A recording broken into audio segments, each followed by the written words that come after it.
positively, living positive, living positively, living positively.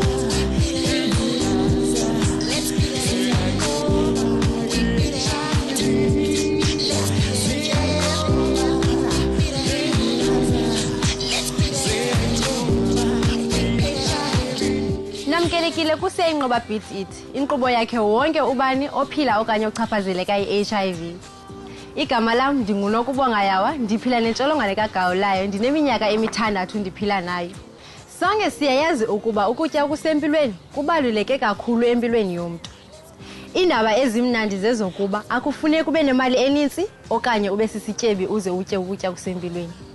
Ngoko ke abantu abaphila nentsholongwane kagawulayo abohlukanga kwabanye abantu. Sonke kufuneka sitye ukutya okusempilweni ukuze siphile impilo emnandi. Abantwana abaninzi bafumana ukutya kwii-feeding schemes zasezikolweni. Masibone uSibongile xa etyelela esinye isikolo eMamelodi.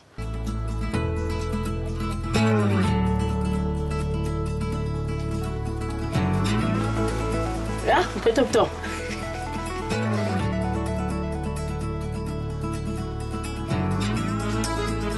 Sila eMamelodi sitokhuluma naseSiledi. seSiledi unemntwana omfana longumthibedi lona 10 years. Mthibeli udla ama-ARVs. Kahle kahle sifuna kwathi ukuthi kubaleka kwekudla lokunemsoco emtimbeni wemuntu lophila ne-HIV ukuthi kuyini kubaleke nganani. Asihambeni siyombona. Ukuthi solo uma ngisolo ngekliniki nginawundani lo mkhulu uyangihlupha ngothi ahlala agula kaningi uma ngiphela ngimisa esibhedlela bangakhona ukuzwisisa ukuthi inkinga kuyini.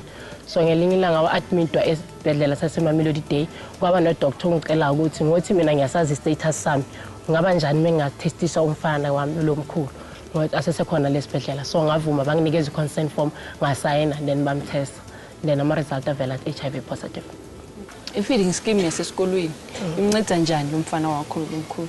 Okay, ngicabanga ukuthi imnceda kakhulu ngothi kaningi mengivuka naye la endlini akusumuntu odla ngize nginethiseke ukuthi udle alright. Mengifaka 2 slices at least once esi1 uyasiceda then ushiya esinye. So ukungisiza kwami uma afika esikoleni uma benza i-feeding scheme bangisiza ngokuthi at least uzabahambela ekhaya phuza amapilisi then makafika esikoleni afake something futhi esiswini.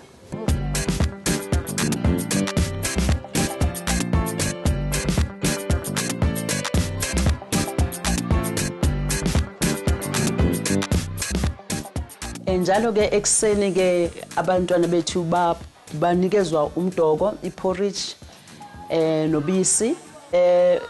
I-government isinikeza nokudla okufana nokuthi emini bathole ukudla okufana nesoya, ne-maize meal, ne-maize rice, nestambu ukuthi bakwazi ukudla okunothile. And then bantwana leni banika ukudla la esikoleni bayingaki nje? Abantwana abasimanikeza ukudla bayi 1100.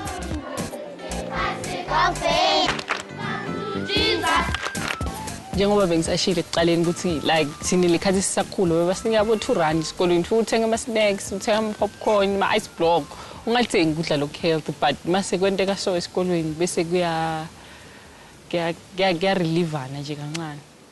Kuyasiza kakhulu ukuthi imali sabanika kodwa leyo sente ekhona uzomnika kodwa afike ethenga into engeke imsize emzimbeni engeke yakhe isitho sakhe la emzimbeni ngeke asize ngalutho.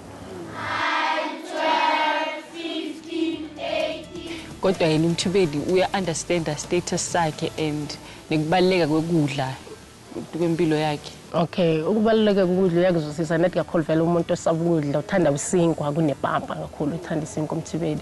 Status sakhe uyazwisisa uMthebedi ukuthi HIV positive ne. And then into eningi abangani uma ishaya 7 o'clock maybe kusentambama uyadlala ufika before time endlini ngisho sewuthola ukuthi abachazisela ukuthi konwani ipilisi sebambuza ke ukuthi why umaphuza amapilisi ewani why waphuza every day then uyabatshela abangani ukuthi uphuza amapilisi ngothi ngipositive. Kuhle kakhulu ukuthi babanika kudla esikoleni sabo Mthebedi because lokho kubenda ukuthi bakhule kahle and imizimba yabo ihlale i-strong ikhona kulwana nema-opportunistic infections ikhona kuba right empilweni.